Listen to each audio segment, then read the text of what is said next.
among others, were unbelievable last night in the biggest win in program history. Show is brought to you by Pearl River Resort and the Golden Moon Casino Sportsbook and Lounge. Bet $50 there. Play award-winning Dancing Rabbit Golf Club for $40. Bet 50, play 40 on the property of Pearl River Resort. Bet 50 at the sportsbook. Then you can take that receipt over to Dancing Rabbit Golf Club, and you can play golf at two of the finest courses in the region, pearlriverresort.com. Bet 50, play 40. Sportsbook, Dancing Rabbit Golf Club. And you know they've been partying there the last couple of days. I can't imagine what the sportsbook was like through the 3 college football playoff games yesterday. But I'm confident it was a party. I hope you had a happy New Year. And Ole Miss fans are living the dream. And that dream is a shot at a national championship with Indiana and Oregon on the other side, and Miami and Ole Miss on the other. So winner, I mean, y'all get it. Final Four, right. Semifinals, right. Boom. Here we go. Winner of the 2 games play in the national title game. And the way that Ole Miss is playing in that defensive line, wow. Trinidad Chambliss, 362 yards. Lacey gave them just enough on the ground with 98. And Ole Miss comes out. Georgia plays a terrible third quarter.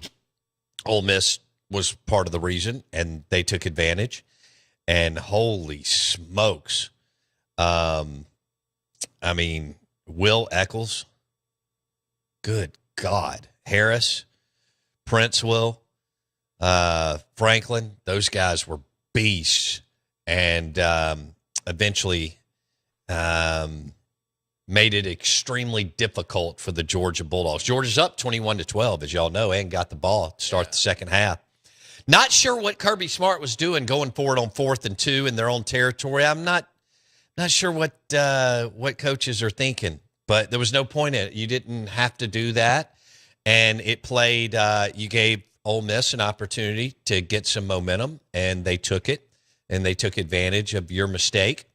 And from there, you were on your heels. So, once again, a coach decides to go for it in their own territory when they don't have to. What was the game, 27-24 at that point? Nope. There's absolutely no reason you need to do that. No. And you do it. So, Kirby got cute, and he gift-wrapped Ole Miss an opportunity to grab momentum, and by damn, give them credit. They did. Now, a couple different, we'd like to hear from you. Some of you are hungover. Some of you are still partying from the win. Mm-hmm. Others that don't root for Ole Miss are in misery, and they're the only SEC team left. So I know all y'all had that on your betting sheet in August, that Ole Miss would be the last SEC team standing, with Miami, Indiana, and Oregon still playing football. Good football. Yeah. Oregon playing real good football. Yeah, Oregon dominated, no doubt. Texas Tech could not. I mean, they shut them out. Texas Tech kept turning the ball over and turning the ball over and turning the ball over. And so, yeah, you're right. Oregon just imposed their will, took advantage of Kirby gift wrapping some momentum. Texas Tech said, hey, we'll turn the ball over left and right. And Oregon said, okay. And that was with Texas Tech's defense playing really well. Yeah. It made it. They actually played really, really well, yeah. Ole Miss's front, man, the Ole Miss D-line, the Oregon D-line, and the Indiana D-line. Damn, Nate. And hell, Miami in the trenches. What? So, I mean, these teams in the trenches got it done. What, do we have one top 10 recruiter left? Oregon? And then, Ole Miss was a top 5 transfer class, think Oregon was up there too. And I had to see where Indiana was. And well, hell, Cristobal was too. I mean, they all heavily involved, and Cristobal's done an amazing job high school recruiting too. He was talking about how many of those guys have been there for a while at Miami, and they've been through some painful, embarrassing losses, and here they are. So Ole Miss and Miami in the Fiesta Bowl, and Oregon and Indiana, two Big Ten teams. Is that weird to say? It is for me still. Two Big Ten teams playing each other in the other side of the bracket. Now, the Golden Moon Casino text line is 601-885-3776. We need an out-of-bounds roll call. Are you listening on 105.9 The Zone? Or are you streaming the show? That's one. Where are you listening from? And who do you have winning it all? Ole Miss, Miami, Indiana, or Oregon? The text line, 601. I know all y'all had those four teams in it, right? 601-885-3776. Ole Miss, Miami, and Oregon, Indiana in the Final Four of the college football playoff. We've got an out-of-bounds roll call. Grumpy's right here with us. Bo coming through loud and clear at the res. Grumpy's son was at the game last night. Congratulations to Ole Miss, and he sent me a video of his son, and he looks like he was pretty low as far as tickets in the Superdome, Caesars Superdome. So, and don't forget, you got one of the biggest bowl games ever tonight, Duke's Mayo Bowl, Mississippi State, and Wake Forest, for those of you who have forgotten about how important and big that game is tonight in Charlotte, North Carolina. The winning coach gets Duke's Mayo poured on him. And I'm sure, they'll love it, right? I mean, how can you not? I think Levy is synonymous with Mayo. Yeah. I think Levy's a Mayo guy. I don't think there's any doubt. It looks like a Hellman's. Yeah. Oh, bottle. You don't think he's a Duke? Oh, he looks like a Hellman's bottle. Yeah. He's a big boy.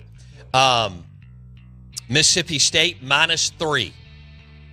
Wake Forest 8-4. Mississippi State 5-7. And Mississippi State -3 tonight in the Duke's Mayo Bowl. But Ole Miss won their biggest game in the history of their program.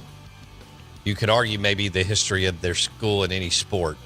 But they beat Georgia and they advanced to the Final Four in the semifinals in the Phoenix metro area in Tempe in the Fiesta Bowl. Guess who's coming up? Steve Palazzolo at 10:30, Dave Bartu at 11:30.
Oh, all right. Good morning. Welcome into the Out of Bounds show, ESPN 105.9 The Zone.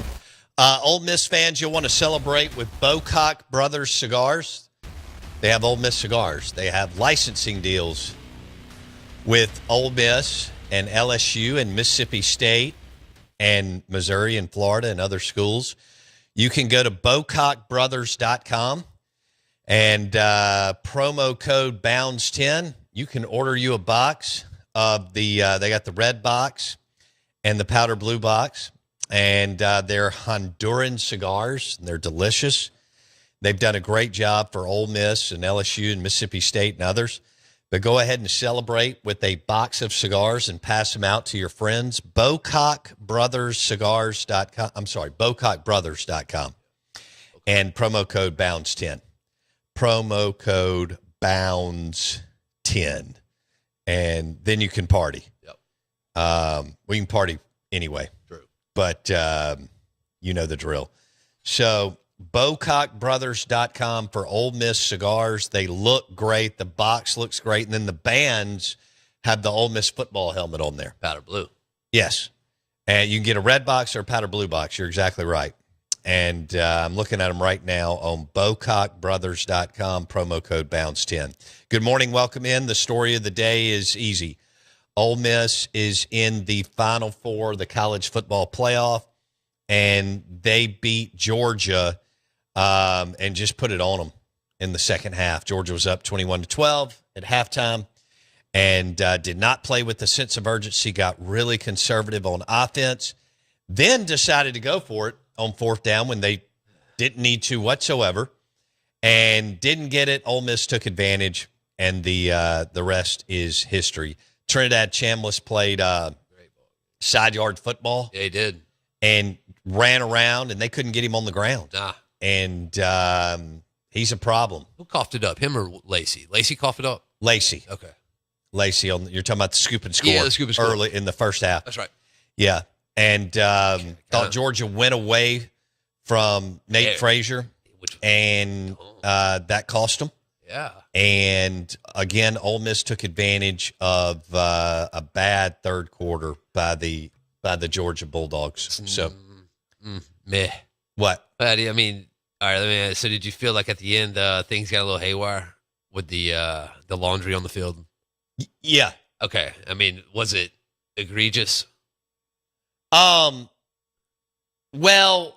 the end of the themselves. ball game was bizarre. It was nuts. But yeah, I thought I don't even know how to explain all that. But the bottom line is Trinidad and Eccles and that crew were just fantastic. And Georgia continues to miss. This is crazy. Georgia continues to miss on receivers. Yeah, I know. They don't have guys like Wallace and Stribling, but other guys that you see around college football, and they're Georgia. They just don't. They don't have the guys. And Kirby wants to play, Cash Jones at times when he doesn't need to play. And when you do that, Ole Miss had more weapons between Trinidad, Lacey, Wallace, and Stribling. Oh, yeah. Ole Miss had more weapons, and Georgia didn't have anything for Wallace or Stribling, who, combined for, 280 yards receiving, just them two? I think Luganville told us that last week. Yeah, he did. He said his preview was unbelievable. It's on YouTube. It's nuts, Search Out of Bounds Sports. We have someone watching on YouTube right now. All right. Big Enos Burdett. Let's see. I don't know if we've heard from him in a while. Well, we need to hear from him. He says, I'm streaming on YouTube. By God, why not Ole Miss? Hell yeah, damn right. Land Shark Walter, check back on December 22nd. I text you. I stand by my prediction. Hotty toddy. Here it is. So December 22nd, Land Shark Walter text us 601-885-3776. Maybe your fan base would rather lose to Alabama. If Ole Miss beats Georgia, they win it all. Mark it down. Okay. So they did, and Land Shark Walter says they're going to beat Miami, and they're going to beat the winner of Indiana and Oregon. I got a good feeling about the first part of that. Okay. I don't know about the latter. Man, as well as Ole Miss played, Indiana played well, and Oregon played well. No doubt. So, yeah, I mean, and again, I Miami, keep not man, they getting beat Miami. Ohio State.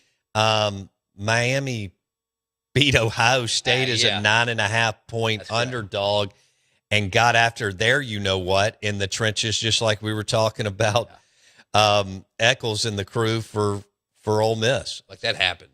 And then the 38-3 happened. 38-3. That is a thumping. And it was like when you watch Kurt Signetti in the post game, it was like they lost. Yeah. He even comes off more miserable than Saban. Yeah, he does.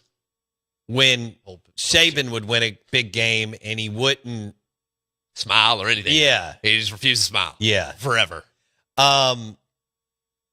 Steve Palazzolo, NFL Podcast of the Year, but he's going to recap the game. When I text him yesterday, I was like, hey, man, we need you to recap the game. So he'll recap the Ole Miss. I guess he may hit on some of the others, but we'll definitely go Ole Miss, Georgia with Steve Palazzolo, NFL Insider. But don't forget, he does a ton of work for the NFL Draft. And he was almost a general manager at Michigan State, I think, this past year. So he's all in, the analytics and the portal and all that. Big time. So portal opens up today, midnight. Portal King's alive. 10 hours and 22 minutes. I don't think it ever really. It never. No, right. Yeah, I mean, the thing's always rolling. With all teams are tampering. If you're not tampering, you don't want to win. Like tamper. Right. I don't even know why it's a thing anymore. My God, we still talk about it in the NBA and NFL, which is funny with free agency, and then,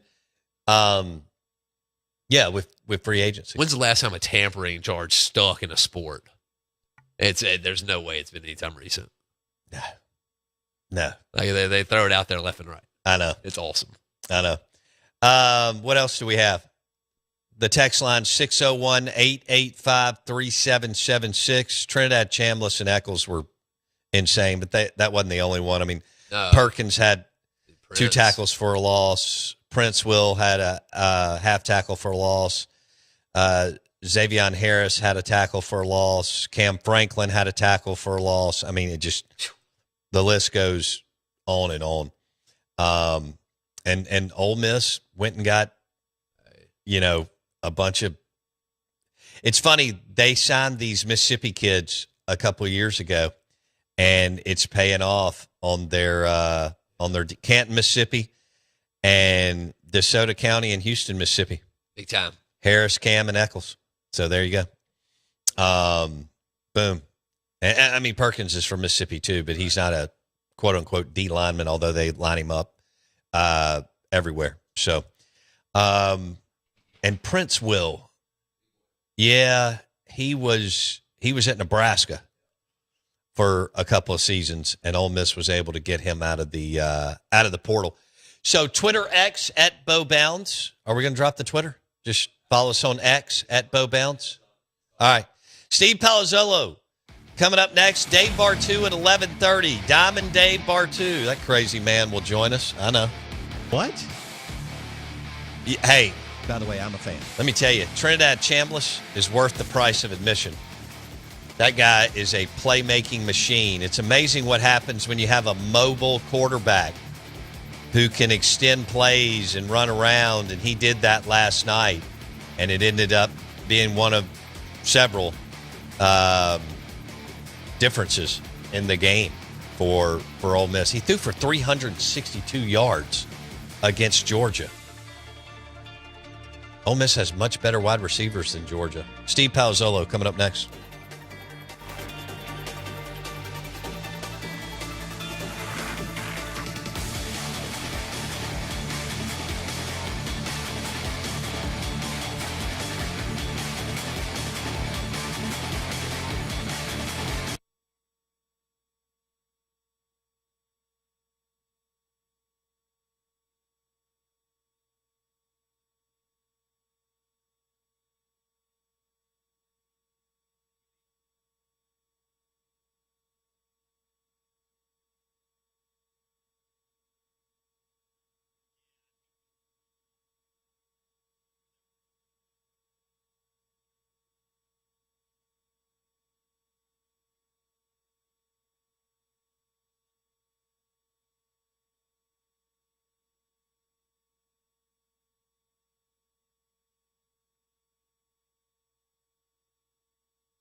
All right, good morning. Welcome into the Out of Bounds Show. Your SEC Insider Hit this morning is brought to you by Blue Cross Blue Shield of Mississippi. It's good to be blue. The official healthcare provider of the Out of Bounds Show, Blue Cross Blue Shield of Mississippi. Show is also driven by your next GMC Sierra truck, GMC Yukon from Fowler GMC, Pearl Brandon. FowlerGMC.com for your next GMC Sierra truck or Yukon Denali. We welcome in Steve Palazzolo on the Farm Bureau Insurance guest line. And Steve P., how about them Ole Miss Rebels, Trinidad Chambliss, and that Ole Miss defensive line took care of Kirby Smart in Georgia? They sure did. What a game last night. The excitement, the great way to cap New Year's Day. But, yeah, it was really impressive, with how the first game went, too, where I know there was so many missed opportunities, and they handled, the onslaught from Georgia every single time Georgia came back, and just until they just kind of ran out of gas at the end. Incredible what they did last night. Chambliss, I think, man, just unreal what he was able to do under pressure, game on the line, every time they needed a big play. Very impressive. And then given all the circumstances, with all the drama for the past month or so, really impressive watching Ole Miss move on. So Georgia, Ole Miss has better skill people than the Georgia Bulldogs. How about that, Steve? Kirby continues to miss. While they've got good players, they continue to miss at the wide receiver position. I mean, they don't have the same guys that Ole Miss has. They don't have Wallace and Stribling level players. How surprising is that to you as someone who's covered the NFL draft for well over a decade? Well, it's interesting because coming into the year, I wasn't surprised by it because this next month in college football is going to determine a lot of what happens next year because of the transfer portal. And you look at what Ole Miss was able to do with Trey Wallace, with Stribling, like those were two of the better wide receiver transfers last year. And they didn't just get one, they got two, and you combine them with Daquan Wright and you've got some playmakers there. And in what the new age of college football allows you to do is go get players who are established in college football. Now, Georgia had a playmaker problem last year, and then they go get Zachariah Branch, and you see how special he can be.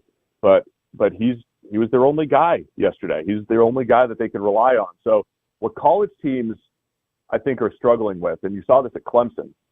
Clemson had so much retention. Like this should have been the best Clemson team that they've had in 6 or 7 years, with their receiver talent, with an experienced quarterback, with defensive line talent, a bunch of first rounders. But for some reason, it just didn't click there. And I think the big schools like the Georgias, the Alabamas of the world are trying to figure out, because you listen to the coach speak. They all say, well, it's all about relationships and it's all about, still got to develop and you still have to recruit and develop. But the teams that are moving on right now, or the teams that were in that final 8, were picking the best players out of the portal, getting them and filling holes and creating playmakers. And the Ole Miss has been as good as any team, whether it was last year on the defensive line, this year with their receiving talent, and of course with Trinidad Chambliss. When you hit on a player like that, even if that wasn't the plan coming into the season, obviously there's a huge impact there. Yeah. But the playing field is leveled, is what I'm getting at. You can't just say we're Georgia, we'll get all the best recruits, we'll develop them, because as soon as those players don't play a little bit, they can transfer, so you don't have the same depth. And if you miss on a kid or two, you have to bring in the impact players from the portal, whether it's from Oklahoma State, from Penn State, whatever it might be. And so Ole Miss has been as good as any team at getting established college talent, bringing them in, adding them to the mix, and creating a powerful team. Steve Palazzolo, NFL Podcast of the Year, covers the NFL Draft, is all into the portal. You were almost you went after a general manager job, right? Yeah, I interviewed for Michigan State this offseason as far as the GM goes. I do some consulting. So right now we're in the thick of it, right? Portal just opened today, and I'm consulting with schools and helping them out in their whole team building. So I'm very much into college next year. That's awesome. Do you enjoy that?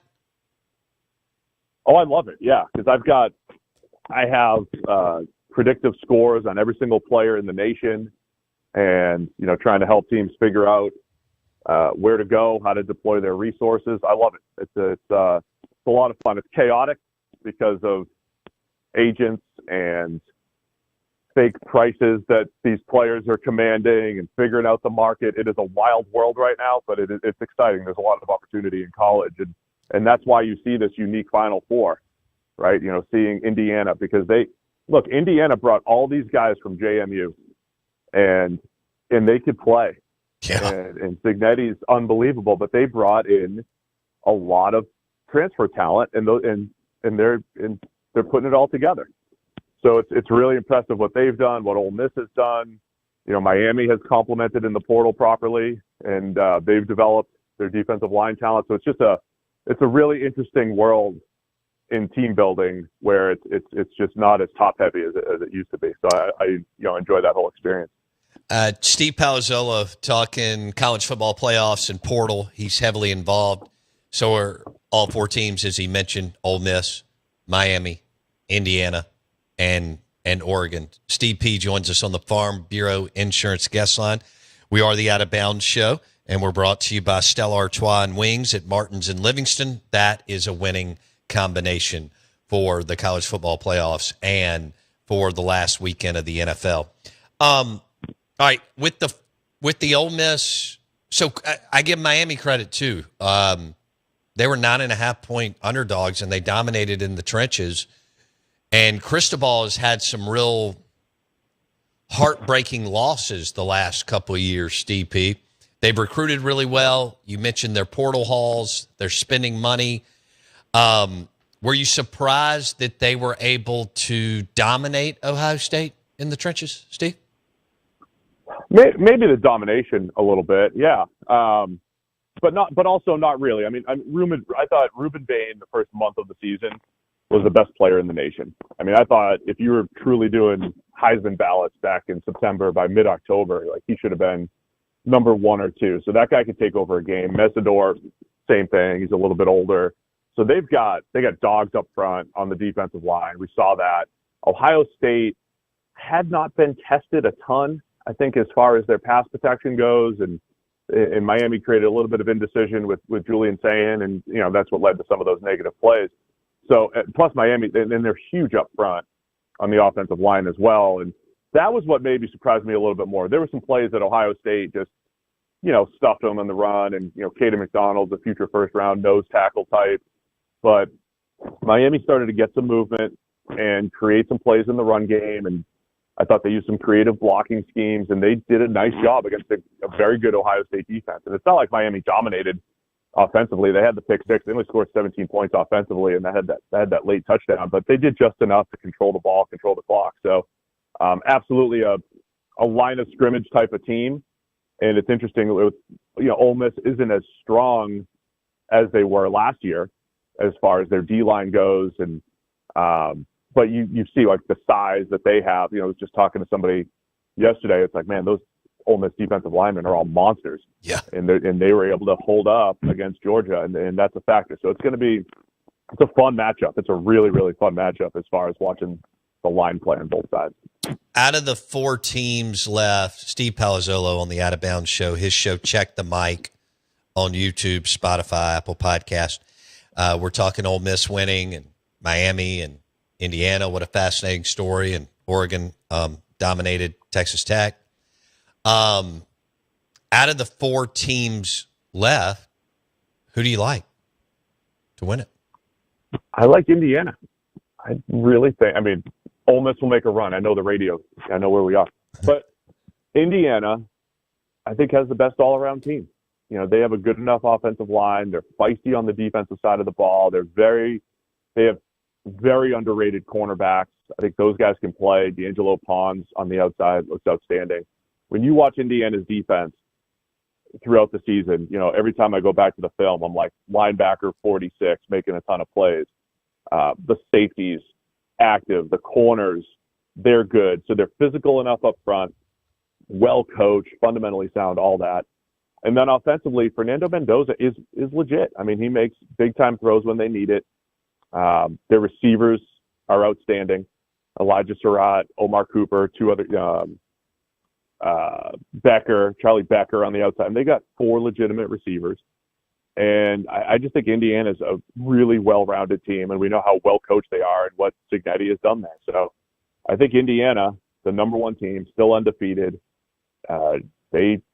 They look like the real deal. Now, they played a close game. They played a lot of close games. Iowa, Penn State, Oregon. It's going to be another really close game, I think, against Oregon. It'll be a great game. But I think I like Indiana to go wire to wire here. Oh, wow. Steve Palazzolo picking the Hoosiers to win. And they just – can you imagine what Bama's thinking today? I mean, the Alabama Crimson Tide, most successful program in the history of college football. Can you imagine what they're thinking today, the way that they were dominated by a has-been basketball school that's now turned into a football school, Steve P?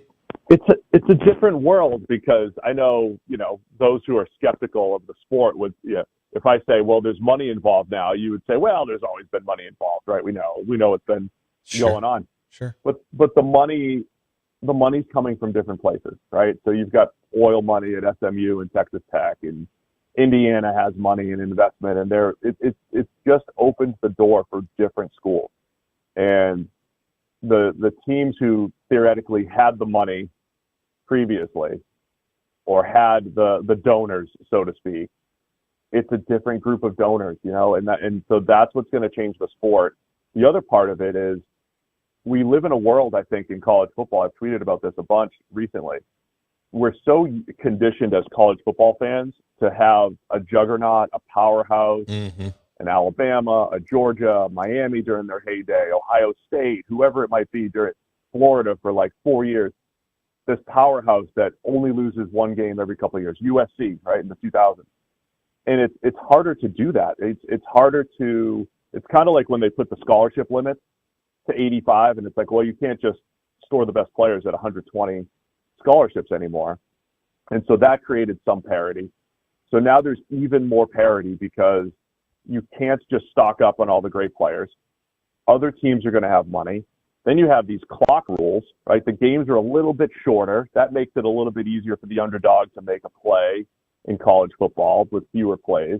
So there's all these things adding up that I think the sport's going to look different, and you're not going to have as many, undefeated teams, one-loss teams, dynasty type of, schools, because it's just harder, I think, to maintain that level of dominance. And I think that's exciting for the sport, but it's different for college football fans, right? Like, you're used to seeing these dominant teams and saying, well, that's Alabama, right? They never lose. And it's just going to be harder to maintain that level of dominance, I think, in the coming years. I wonder what Bama and Georgia will do after Bama got embarrassed. Georgia got beat. Still, same deal. They're not in the semifinals.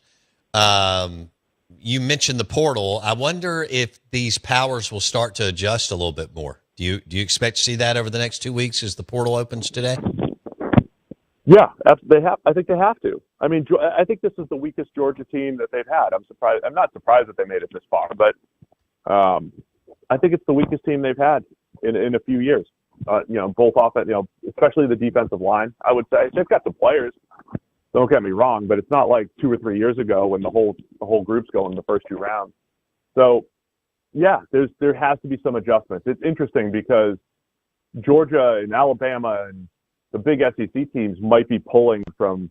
They might say, well, we only want like the kid from Pittsburgh is transferring, who's like a stud linebacker, Rasheem Biles, and he's going to go to Ohio State to visit. And it's like, all right, maybe you're only going to pull these other all-conference players, but you can still look to the Group of Five. There's a lot of good players that have come out of Group of Five. We see what Trinidad Chambliss just did coming from Division II. So you almost. It's easy to say, well, we're Georgia. If we're going to take a transfer, it's got to be some all-conference player from the ACC or the Big 12.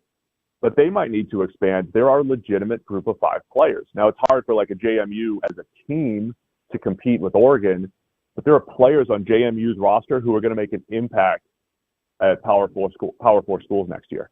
So I think that's where they need to adjust. Whereas Alabama and Georgia would just say, let's recruit this 4 and 5 star. He sits for 2 years, and then by year 3, he's starting. Well, those players might leave and go start in the Big 12 or somewhere else.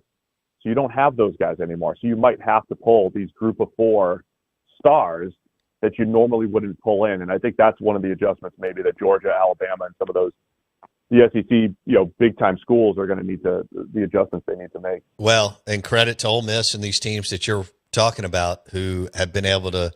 They got in front of the portal a couple of years ago, and now it's paying off. You know what's crazy is how many James Madison kids that Signetti brought in can play at this level, Steve. So that goes. I mean, what does that say about the way they were recruiting when they were at James Madison? Yeah, I mean, well, part of it's that, and part of it's the development, right? But I think those players get overlooked because, like I said, it's tough for a James Madison as a team, with 85 scholarships to compete with an Oregon with 85 scholarships. But if you take the 10 best players from JMU or the 15 best players, it's like, all right, these guys could play at Indiana and then in the Big Ten, and I think that's what we're seeing, right? And it's unfortunate for some of the Group of 5 teams. It's unfortunate because as soon as their players are good, they're gone, right? And as soon as they win Mountain West All Conference or American AAC All Conference, they're gone, and it's harder for you to keep your players, and then they have to do the same thing maybe at the FCS level or whatever it might be.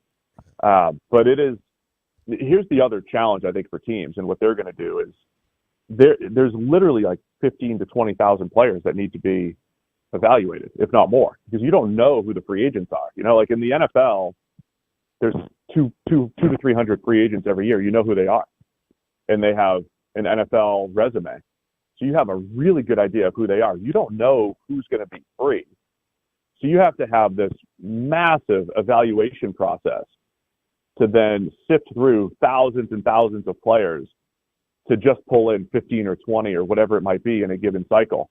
That's where the advantages are going to be. It's going to be in those scouting departments, in the evaluation process, in the valuation process, because now you have to figure out, I've got this guy for $1 million, this guy for 800,000, who's a better play? And so there's a lot of moving parts. And here's the other thing. I think it's going to be hard, like what Florida State did a couple of years ago. They hit on the portal one year and then missed the next year. There's going to be, it's because it's so dependent on one-year evaluations, it's going to be harder for teams to maintain success. Like if Indiana just misses on a portal cycle, which is possible, they might fall back to an 8-win team. Like that's all possible. And it's going to be harder for teams to maintain elite success because it's free agency rather than recruit and develop like it used to be. Steve Palazzolo had the NFL podcast of the year. He's all about the portal, free agency for college. Of course, he's been covering it in the NFL for a long time. He joins us on ESPN 105.9 The Zone. We're down to the Final Four. You mentioned evaluating. The general manager and then director of player personnel or AGM, all the same things in the NFL now at the college level. Those are now going to be the hot positions, as you know, Steve. These GMs are going to make $500,000, $750,000, $1 million a year. Florida just hired an NFL guy. I guess you saw that. This thing's not going anywhere. These positions underneath the GM and underneath the GM are going to be highly, highly paid people. Don't you agree? Yeah, absolutely. And I'm open to taking one of those $1 million GM jobs once they're available. So I'm open to it.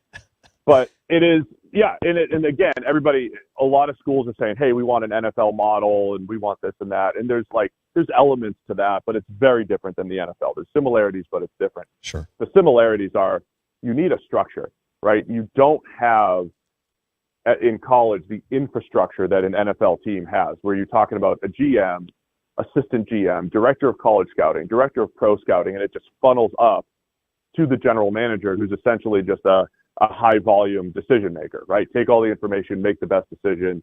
You have a salary cap manager. So I think those are the positions you're going to start to see in college. And I think you need a combination of some NFL-like experience, but also some college experience, because at the end of the day, the portal's open today and you can't just pick your best players. You also have to recruit them, and you got to get them on campus, and you have to sell them, and you have to figure out what to pay them, and you have to deal with agents. And then that's the other dynamic is these agents, there's a plethora of agents and there's no certification process in most states. So you might be dealing with people who are super inexperienced from an agent perspective, telling you, hey, my kid's he's getting offered $1 million by LSU. And it's like, no, he's not. Right. So it is a wild time. So yeah, those positions, they're going to be coveted. I think schools are still trying to figure out what those positions look like, what the skill sets are. And I think you're going to learn a lot as those get shaped in the next 4 or 5 years. Have you ever called an agent's bluff? One of these pseudo not certified we call them third party flesh peddlers, but I haven't had to, but like even in my baseball days, you ran into some guys where you're just like, this guy really has no clue. Like this guy's telling me that his pitcher is great and that his pitcher was in AAA and he was in rookie ball, and I'm like, I don't even know how you can even call yourself an agent. Like he literally told me that he was in AAA, and I could, like, the internet exists, man. I looked him up. He's in rookie ball. What are you talking about? This guy, he's no good. And so I know there's I've got some friends in the industry. They're honest with me, so I haven't had to yet, but I can only imagine just because there's so many agents out there when it comes to college and agencies, and that's a budding world that people are trying to really take advantage of right now. All right, we've got a minute. Did I miss anything? Is there anything like 1 minute, 60 seconds we need to hit on? How about this? If you had to pick one quarterback to roll with, would it be Fernando, Trinidad? Which one would you roll with out of the four left? It's Fernando, but I'm telling you, man, like, I hate using Mahomes comps, but that 10-minute sequence last night where Trinidad's, making these big time plays and he's got this playmaking feel and he's just cool under pressure. It was unbelievable. And I was just picturing NFL evaluators watching just for a 5 to 10 minute sample being like, that's it, man. That dude has it. That is unbelievable. So you could see what Chambliss can do with his arm talent, with his playmaking feel to take over a game. So yeah, I think Fernando Mendoza is a better player right now, but I'm watching Chambliss and I know somebody's saying, I know he's a little bit smaller and this and that, but man, I want that dude because he can make plays. And that was very impressive what he did last night. Yeah, great game by Trinidad Chambliss, and Georgia couldn't get him on the ground. Steve Palazzolo, NFL Podcast of the Year. Thanks, buddy. Have a great weekend. Yep, thank you. Appreciate it. Steve P. on the Farm Bureau Insurance Guest Line. We are the Out of Bounds Show, ESPN 105.9 The Zone. We're brought to you by Total Transportation of Mississippi. They're offering nationwide and regional routes at Total Transportation of Mississippi. Full benefits, weekly pay, time off, powered by Total Transportation of Mississippi. You can apply today. TotalMS.com on the front page. Offering nationwide and regional routes. TotalMS.com. Apply right now with the great company.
WRKS Pickens Jackson. All systems go. Live from the Whiskey 61 Lounge inside the Bank Plus studio. This is Al Warning. Live in the studio. It's the Out of Bounds Show with Bo Bounds. Streaming live worldwide on the Out of Bounds radio app. And on your radio at ESPN 105.9. All set? Let's go. The Zone.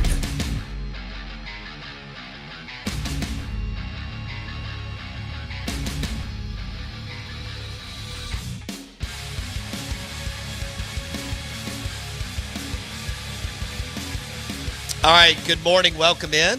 The Out of Bounds Show brought to you by Juniker Jewelry Store in Madison on Highland Colony. That's the go-to place if you're looking for an engagement ring, bracelet, necklace, earrings. Juniker Jewelry Store. Go see John and Corey and the team at Juniker Jewelry Store. Watch, beautiful watches, beautiful necklaces, engagement rings. You want to be a 5-star. You want to be, a big baller, shot caller. Juniker Jewelry Store in Madison. Good morning. I'm your host, Bo Bounds. Jackson Meadows with me. Straight Funk. Still hadn't gotten his Christmas present yet. It's only January 2nd, so. Got a little longer. Yeah, maybe by Mardi Gras. Right? Yeah. Mardi Gras or Valentine's. I told her it'd be a good Valentine's gift. Be great Valentine's gift. You can give her a hard time about it. So, good morning. Welcome in. Congratulations to the Ole Miss Rebels. Biggest win in their program history. They beat the Georgia Bulldogs 39-34. And their defensive line was nasty. And Trinidad Chambliss was the ultimate side yard football player where he just extended plays. And Georgia couldn't get him on the ground. So Ole Miss had the better skill players and the better defensive line and was able to overcome a scoop and score and win the game. They were down 21-12. They come back and they outscore Georgia in the second half. And Georgia made a bad mistake of going for it on 4th and 2, and you didn't need to. There was absolutely no reason to go for it. You just punt and live to fight another day, and Ole Miss took advantage of them. Congratulations to Pete Golding, Trinidad Chambliss, and Will Eccles, among other players. And Wallace and Stribling went for 280 yards close of receiving yards. So 16 catches between the two, 280 out of the 362. That worked out for Ole Miss. So now they play Miami, who beat Ohio State. They play Miami in the Fiesta Bowl. That's incredible. Out in Tempe. And some Ole Miss fans will be heading there. There's some celebrating going on in lobbies, in hotel lobbies in New Orleans and at lunch now. So I'm sure some will stay tonight and some will head back, but it's all smiles in Powder Blue Nation. They did again, one thing that Ole Miss started to do 3+ years ago was take advantage of the $200,000 to $700,000 earner. And they really mined that and did a great job of getting that guy. And then that guy got a guy. I mean, it's hundreds of them that are willing to give, I know the Vault Society and Crystal Society is $25,000, $5,000 a year over 5 years, or just pay it all, whatever you want to do. But what they did is they juiced and the Vault Society giver, which was absolutely brilliant. Keith Carter and his team, and their fundraisers. They got those, because you got the ultra wealthy from every alumni base in the league, right? So you got guys who are worth several $100 million, and you got some billionaires too. And you want them, they need to give the $1 million and $250,000 a year, or $100,000 a quarter, or however that's structured to help you win. But the Vault Society guys, the $25,000 givers, guys that'll give $10,000, $20,000, $30,000, making, again, 200. You can run the numbers however you want. $200,000 to $700,000 earners, 800, all that. Those are the guys that are generating millions of dollars every year, along with, the several dozen like ultra wealthy, or super wealthy guys. And when you mix that together, you can get 10 million from what I was talking about, 10 plus million from one group, 10 plus million from another group. And you got the money that you need to go to the portal. But that Vault Society guy, and then they do a lot of functions. So I've been up there, I don't know how many shows I've done up there, but 9 in the last few years. And the one thing that I can tell you is they have made it a fraternity, and they've got all these guys that want to be in it. And then they get them together, happy hours, duck hunts, poker tournaments, golf, and other things. And there's a camaraderie and chemistry built, and they just continue to add on and add on.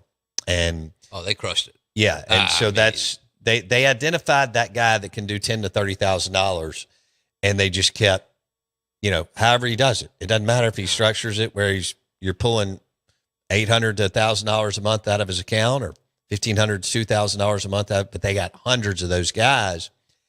And that was a brilliant model. I mean, they may be the model. They are. I mean, they are. Yeah. They're the portal model. If you want to learn how to do it and fundraise and portal, boom. Well, right. The portal model may have exited. But we'll see. Don't I mean they keep Lane's way of portaling, right? Yes. They hired Austin Thomas, who was with Lane, then went to, this is funny. He was at LSU, then he went to Ole Miss with Lane, then he went to LSU, and now he's back at Ole Miss because Lane took Billy Glasscock, who was his general manager the last 2 years. Before that, it was Austin Thomas. Hopefully y'all are all following me here. Billy Glasscock was the number 2 at Texas. When Austin Thomas left Lane and Ole Miss to go to LSU, Lane hired Billy Glasscock as his general manager to replace Austin Thomas. Okay. Then Lane takes the LSU job. He's got Billy Glasscock with him. They're working right now. Yeah. As is every general manager in the country. And Austin Thomas is now back with Ole Miss, and they're portaling. Everybody is offering hundreds of, because you got to net out, 15 to 40, depending on what you want to do in the portal, right? You got to net out 15 to 40 players, depending on who you are and how much you need to portal and how much you don't. How much you spending to net that? How much you offering just to net that? 20. I mean, I think now 20M? 20 million plus. Because you're not going to net all of it. Yes. Okay. Yeah. Yes. Yeah. How about that? Live in the Bank Plus studio. We will switch gears. There's a huge bowl game tonight in Charlotte between Mississippi State and Wake Forest. It's the Duke. Is it Duke or Dukes? Yes? Okay. Dukes. I don't know if I've ever had Duke's mayo. Okay. But it's National Buffet Day. So maybe I should hit a buffet and eat some Duke's mayonnaise. I don't really mayo. I don't do straight mayonnaise. Now, a good comeback sauce like at Burgers Blues Barbecue with some onion rings, I'm in. Speaking of, there's a Burgers Blues Barbecue in Dogwood, Flowwood, and they're open for lunch and dinner. They got blue plates. The Dirty Bird wrap is amazing. Their smash burgers are incredible. Their ribs are delicious. Burgers Blues Barbecue, Dogwood, Flowwood. B3. Burgers Blues Barbecue, Dogwood, Flowwood. It is delicious. They did a great job laying out, building out the restaurant. B3, Burgers Blues Barbecue for lunch, Dogwood, Flowwood. Steve Robertson next.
Good morning. Welcome in.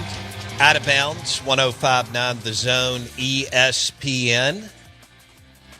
Brought to you by Richardson's Barber and Salon in Clinton. It's an absolutely beautiful salon spot, and they're doing a great job. It's a husband-wife team. Richardson's Barber and Salon in Clinton, Mississippi on Clinton Parkway.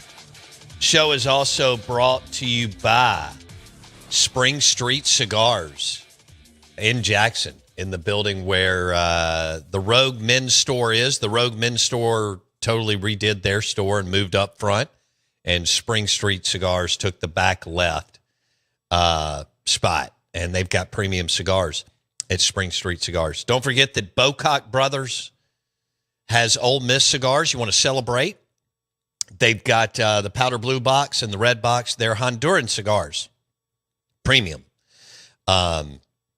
Really, really good. Now's the time to order a box of cigars and smoke them with your buddies as you've got a week before the semifinal game against Miami in Tempe in the Phoenix metro area. Go to BocockBrothers.com. Promo code BOUNDS10. Order you some Ole Miss cigars, some Mississippi State cigars, LSU, Florida A&M, Missouri. But Ole Miss, it's time to celebrate. Light up a premium Honduran cigar. Bocock Brothers Cigars. No, I'm not affiliated. These are two brothers that I know out of Houston, Texas, that went to SEC schools. And the Ole Miss cigars have a powder blue band on them, wrapper, and they look great with the Ole Miss powder blue helmet, and then the red has the other. So just check it out online, BocockBrothers.com, promo code BOUNDS10, promo code BOUNDS10 for that. Did Steve answer? I did. BocockBros.com. It's both. Is it? Oh, yeah. That's cool. Yeah. All right, so we're live in the Bank Plus studio, and our guests join us on the Farm Bureau Insurance guest line. Bundle your auto and home and save with your local Farm Bureau Insurance agent.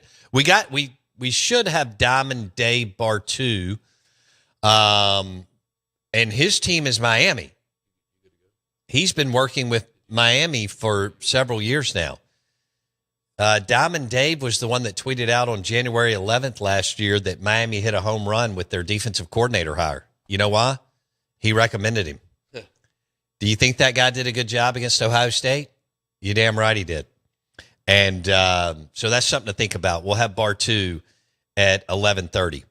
I think I may have said 9:30, but it's 11:30. Steve Robertson joins us in one of the biggest postseason bowl games in college football tonight. 8-4 Wake Forest against 5-7 Mississippi State in the Duke's Mayo Bowl. Steve Robertson, genespage.com, 247 Sports. Steve, good morning. Welcome in. Are you in Charlotte or on the way? I'm on the way. I'm actually stopped eating a great burger at Five Guys. Ooh, and then we'll finish it up and see if we can't go win a ball game tonight and see how far we can drive back tonight. So okay. All right. What is it the running back and the top wide receiver are out at Wake Forest? Is that right, Steve? Or yeah, that's right. It's Damon Claiborne, the running back, and then Chris Barnes, the wide receiver. And then a young guy they really like a lot, Michael Myers Jr., is also in the portal now. And Jake Dickert said from the early beginning of the process that guys that went in the portal weren't going to play in the game. So they've got some opt-out. State's got some too, but not quite as productive as the guys at Wake Forest is going to be without. Okay. So you've got – this is now – Kamario Taylor's team, right? And Fluff is playing, Booth is not, and are there any other key pieces missing on offense, Steve? Well, not that we're aware of. I mean, for the most part, they returned. Timothy Lewis is a guy, obviously, that went in the portal. That and I don't know what how big a loss you'd consider that to be. He was so up and down this year, but wish him the best. But he won't be a part of the program going forward. But for the most part, State offensively should be in really good shape. All right, defensive side of the football. Isaac Smith's out, right? Yeah, Isaac Smith, had a procedure earlier, shortly after the season ended, and it's about getting him ready. And of course, his primary replacement, Tony Mitchell, is in the portal. So it'll be interesting to see what the rotation at safety looks like. But outside of that, everybody else should be good to go. I actually think I know a lot of people look at bowl games and go, "Nah, it's not important." I kind of think if you play and you're going to keep score, it's important. But I also think this is a Mississippi State football program that hasn't had any momentum in a long, long time. I actually think they need to play well and win, even though they stumbled into the. However, everything happened, it happened. But they're actually playing with the scoreboard tonight, and they need to win. Is that how you see it, Steve? I do. This is the first game of 2026, and not just from the calendar, but seasonally, right? Because you're going to return most of this team, and certainly your centerpiece is going to be Kamario Taylor. So with, the portal opening this morning, and that's going absolutely bonkers, as you could imagine, you need to be able to have a selling point. And I think Kamario Taylor provides that for you. And so you need to go out here, win the game, hopefully look good doing it. Hopefully Kamario has a good game. And then he becomes a louder voice when those players around college football reach out to him to say, hey, tell me about Mississippi State, tell me about Jeff Levitt. You need him to be the cornerstone of the future. All right. So I agree with you. You need to play well. Kamario, man, for Jeff Lebby and Zach Selman, Kamario needs to have a good night. Now, it doesn't have to be PlayStation numbers, but he needs to have a good night on the ground. Pretty damn good night through the air. All right, let's talk about that. How effective do you think should Mississippi State be able to run it and throw it on this Wake Forest D? Well, I do, and I think the quarterback run becomes a much bigger deal. Obviously, Chapin ran just enough to keep people honest, but Kamario is a plus runner. So I think that's an aspect of this that probably opens up some things for Fluff. The RPO game should be there. This is a Wake Forest team that's been pretty good against the run. They've got a good front. So I don't know how much you're going to do running between your tackles, but I think off the edges, State can make some hay. Okay. Defensively, Isaac Smith is out. You mentioned that. Is he going to go to how concerned are you about him going to the NFL? I'm not concerned about that. I'm probably more concerned about him going in the portal. Everybody's got people in their ears. I know State's fighting to make sure they keep him here, but I'm more worried about the portal than I am him going pro. And I think him being injured this year probably hurt his pro stock. So he needs to put a big year together next year. And so that's kind of what we're looking at right now. Okay. All right, Steve. Anything else that jumps out at you on the matchup tonight, Mississippi State, Wake Forest?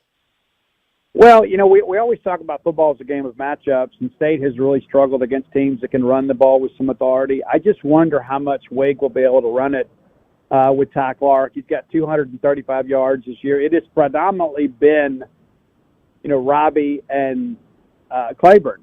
It's been the zone read, the RPO game. How much of that is negated without Claiborne being a part of things? And so I don't think they'll run it as well as they want to. And State's got to make sure that that's really the case, because if they can make this offense one-dimensional and make Robbie Goodson be a quarterback rather than just an athlete, they got a good chance of winning. All right. And Matt Barnes will be calling the defense, right? Yeah, that's what we understand. It'll be interesting to see what wrinkles they put in between now and the Egg Bowl. Okay. A lot's changed, staff-wise with this team, and, without Coleman Hustler there. And, it'll be interesting to see what a different play caller can do with this team. Happy New Year. Thanks, man. Happy to see you, bud. GenesPage.com, 247 Sports. Steve Robertson joined us on the Farm Bureau Insurance Guest Line. Bundle your auto and home and save with your local Farm Bureau Insurance agent that lives in your community.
When the lights are about to be turned off, you know what you need. Because you gotta somehow make that paper, right? Money! Show me the money! You come to the right place for that. Because it's time for Bo Bounds to... Show me the money! To show you the...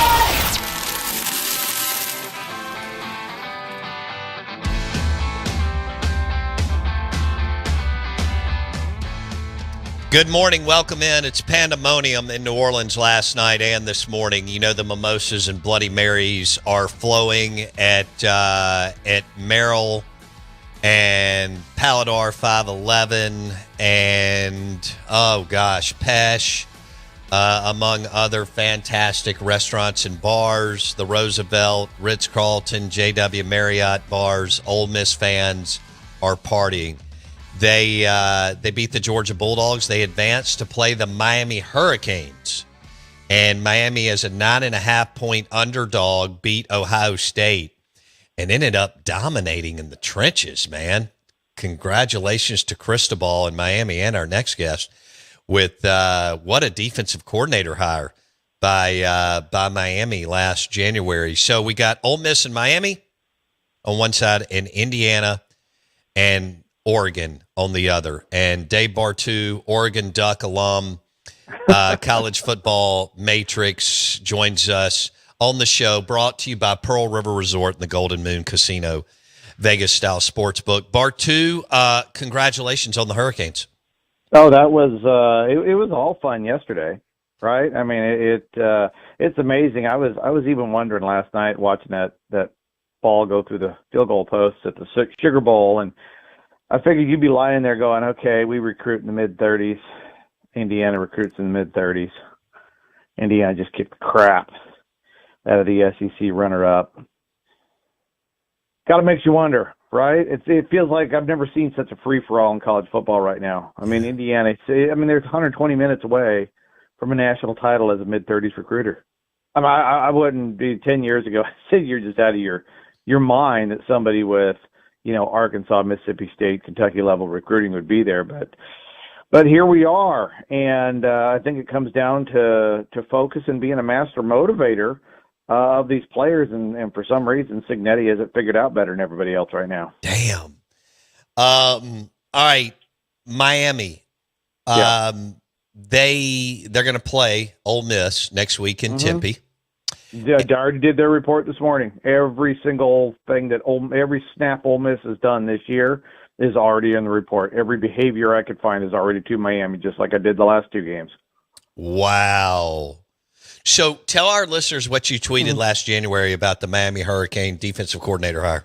Or two. Oh, well, Guidry got fired by Cristobal, and he was out looking for a new guy. And Heatherman was on the board, and a lot of people were overlooking Heatherman and never heard of this guy because he was not buried, but he was at Minnesota.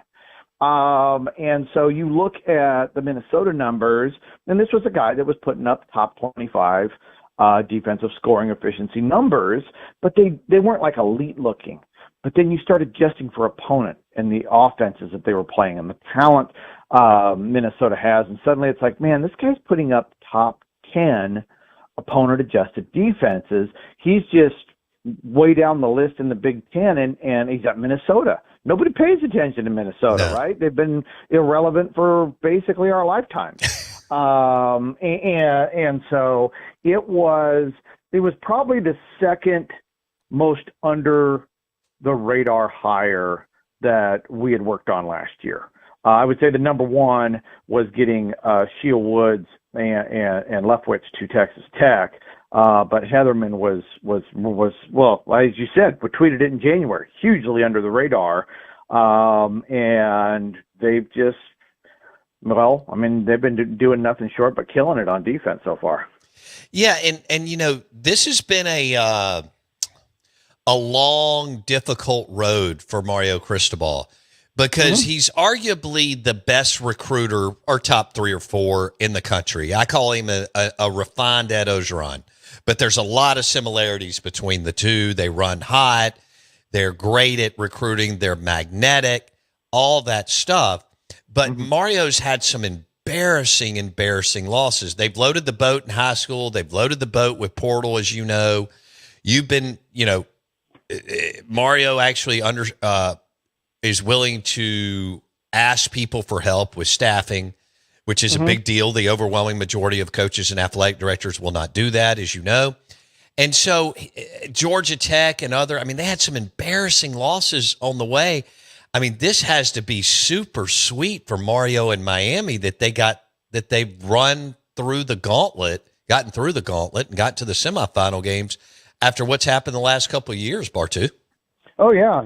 Even watching, I'll admit, I actually watched football games yesterday.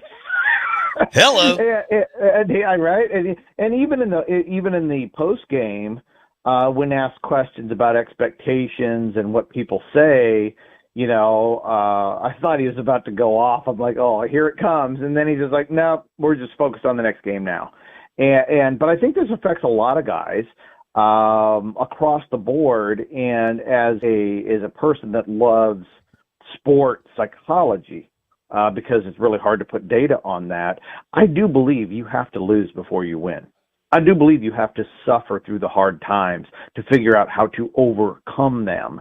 And so seeing, whether it's Mario or anybody else, seeing head coaches that are quote unquote vilified by fans because they can't get it done. It's great to see them overcome past losses. And I think, you add up all the cumulative stuff that has been said, whether it's Mario or any other head coach, I think it's very, very sweet to be able to go out there and have your team perform and speak basically on your behalf that you've overcome this, at least this year, overcome the hump on the narrative. Dave Bartu on the Out of Bounds show, ESPN 105.9 The Zone, Matrix Analytical. Look, Dave, we take this for granted, Bartu, because we've had you on a million times. Will you tell everybody when a general manager, or a head coach, or an athletic director call you and say, Bartu, we need help with staffing? Explain to our listeners what you do, Bartu. Well, it's a lot of different things. Yeah, I can give you some examples though. I mean, even right now. So I got that Ole Miss report done and gone to Miami already this morning. But I'm sitting here working on position coaches for Eckett, New Mexico. Okay. And so, like, working with him, he just texts me names. I like this guy. Hey, somebody said check out this guy. And so I'll get texts. I've gotten the common one from ADs. This will make you laugh, right at the beginning. And this can come in September, it can come in October. ADs are meticulous note takers. If you sit down with them, a bunch of them, most of them have like a notebook in front of them. They do so much. And I will get this is one of my favorite things is I'll get a picture. An AD will take a picture of his notebook and have all the last names on there in a row, right? Everybody he's thinking of, Bo Bounce, Dave Bartu, blah, blah, blah, blah, right down the list. And it'll just be a picture and be like, okay, let's get to work on these guys.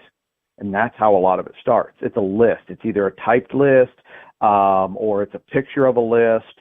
And that's where we begin the search most often is a list of a small list up to the biggest list I got at once was 41 guys.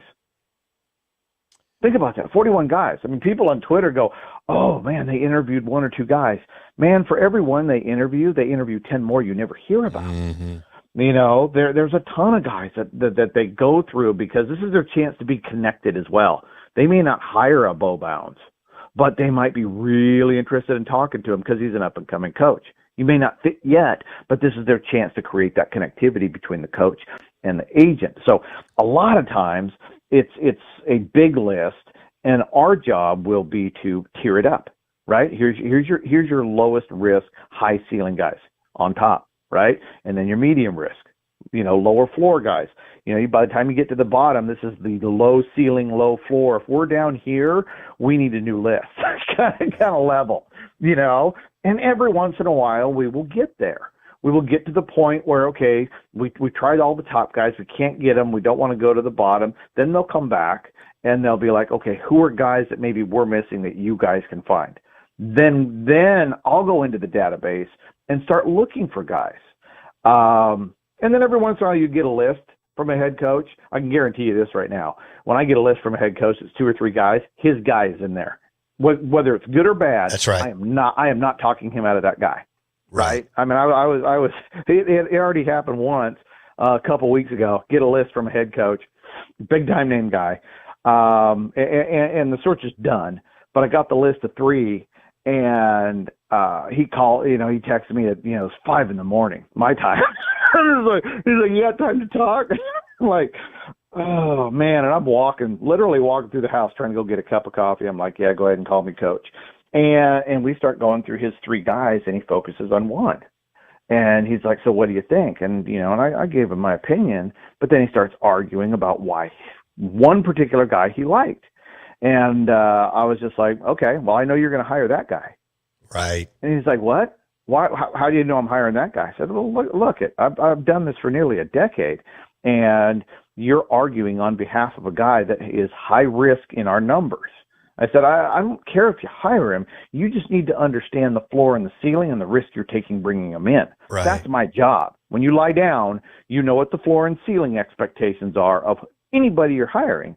And that's kind of in a nutshell how it works. But there's no one particular process that we go through every single time. That's one of the cool things about my job. It's always different. Yeah, it's custom. AD. I mean, yeah.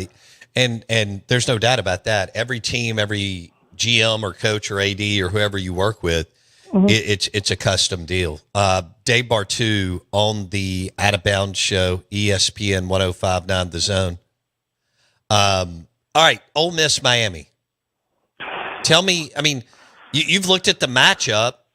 I mean, share some nuggets or thoughts that you can share on this Ole Miss Miami matchup. Ole Miss has had a magical season. Miami's had it's got to be magical to get to the Final Four. And so when you look at this matchup, what is the first thing that jumps out at you, Diamond Dave? So you know me, right? When it comes down to matchups, and this seems to be much, much less important, even though the better talent is 6-2 in the playoffs. First thing I'm looking for is who's a better talent profile, right? And that's Miami. And then I go to, okay, who has the best unit on the field? Miami's defense is the best unit on the field. The Miami offense, the Ole Miss offense, the Ole Miss defense, they're secondary to the Miami defense year to date. But that being said, you have Ole Miss with the second best unit out there, which is their offense. Just going up against Miami's, so to me, the game, I always like to focus on what people don't talk about. And to me, it'll come down to probably Carson Beck and the Miami offense and Shannon versus Pete and the Ole Miss defense. But no matter how you slice this thing up, at this point, talent-wise, performance-wise, I mean, you're probably, it's like an NFL game. You're betting the hook, right? Are you taking the 2.5 or the 3.5? Because we expect those kind of games, even though in college football there's a lot of blowouts. I still lean towards the talent and having the best unit performing on the field year to date. That being said as well, though, is now that game is next week, right? Yes, it's next weekend. 1 week. Okay. Yeah. Okay. Dude, okay. Sidebar. This is a little nugget I found in NFL playoffs, and maybe it applies to college. Okay. So hear me out on this. Is defense wins championships at the NFL level, right? And I've talked to you about this. I've talked to you on the show. And because when you look at all the Super Bowls won, vast majority of them are being won by top 3 defenses during the regular season. But even Tom Brady, if he didn't have a top 10 defense during the regular season, he didn't win a Super Bowl. Okay. None of them. Everything he lost, he had a poor defense. And then I started feeding the data in, and I started looking at the championship games and divisional games and wild card games. And the data that kept coming back was the defense wins the Super Bowl, but in order to get there, you have to have the offense. And what the numbers were saying is that offense travels, and week over week, an offense will win football games. But then the defense wins the big one because there's 2 or 3 weeks off for the great defense to figure it all out. So, yes, defense wins championships, but the offenses get you there. And so you look at that game, and you go, okay, Ole Miss has the better offense. Does that get them to the championship game on a 1 week? I'm fascinated with this game, and I don't think any outcome is going to surprise us in this one. Okay, so close game, and I don't even know what the line is, but I would think it's 3 or less. It's got to be like 2.5. I mean, there's got to be a pretty tight hook on that one. But you look at the Ole Miss numbers, year to date going in. I mean, we're talking offensively, top 20 in expected points. Defense was 55th. But that was a 19% improvement since mid-year. So the defense for Ole Miss has gotten significantly better leading up to the playoffs. Their offensive success rate was 25th. Defensive success rate was only 43rd. Ole Miss net point per drive is 12. So, you start looking at these numbers, and there's a lot of things that Ole Miss is pretty good at, elite at nothing, except explosive index. They're number 8 on offense in explosive index. Wow. And they're 9th in defensive momentum, and they're 17th in offensive momentum. And this is something new. Never talked about this before, but I was able to quantify momentum. And momentum is offense working together with the defense. So Ole Miss, in terms of producing momentum in a football game, and this is more important than turnover battle, people. It's more important than you win the momentum battle, you beat turnover margin 3 out of 4 times in football games. This is the most important thing in football, is winning the momentum, and it's been that way since 2010. Ole Miss is fantastic at extending and hooking together drives. That is their key. So when you're watching Miami and Ole Miss, if Ole Miss can start hooking drives together, the momentum is really, really big for them. That is going to be a key to the game against Miami. Talk about momentum index. What is it? Define it for us. I don't want to get too much into it because literally this is going to change how people coach football. I really do believe that, and I've been working on the data for over 4 months now. But momentum is the offense working with the defense. In combination. Most people think momentum is a play or a drive or, they got the momentum going into the half. No, it's 60 minutes, right? That whole middle 8 is BS.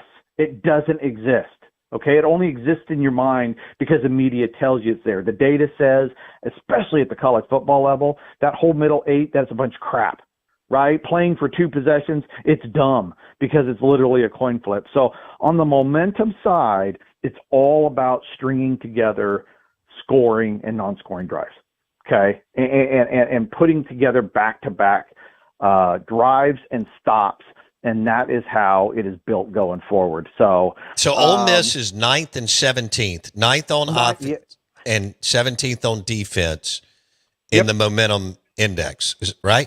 Yeah, they are. And Georgia, going into that game, was 13th and 8th. Right, so these were 2 very, very even teams. Defensively, Georgia was 38th.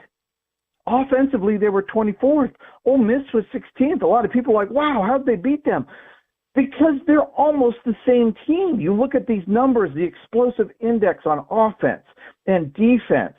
They balance each other out. I mean, I'm shocked the game didn't go into overtime and we were not close to it happening, but you look on paper at these numbers here, and I'll get you the Miami Ole Miss side by side so you can talk about it to start, anytime next week.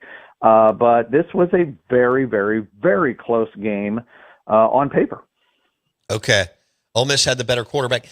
Kirby went for it on 4th and 2 in his own territory in the third quarter. Didn't need to. The game was 27-24.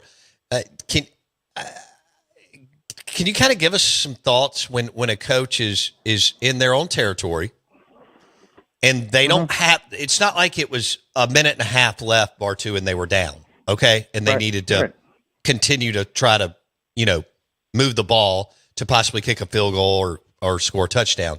4th and 2 in their own territory, and that's where the momentum started to swing. Talk about going for it in your own territory in a game. It's funny you say that's where the momentum is starting to swing. And I just said a minute ago, momentum is not one play. It's a big series of plays. So it's going to take a while for people to catch on with that. Now, going for it inside your 50, we know there's risk, right? I mean, when a head coach is going for it, especially 4th and 3, everybody listening, when you see 4th and 3 or more, when they are going for it, that is against the numbers. That is purely a gut feel. And that's fine.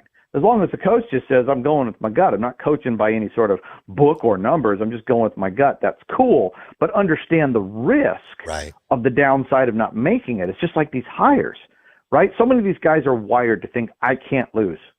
They don't look at the floor. They're always looking at the ceiling because that's just the way they're wired. But so Georgia was up, 27-24 at that point? Yeah. There's no time pressure. There's no time pressure and there's no score pressure.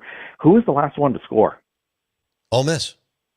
Okay, so Ole Miss right now had scored a touchdown at least, and then now you're giving them an incredibly short field if you don't make it, right?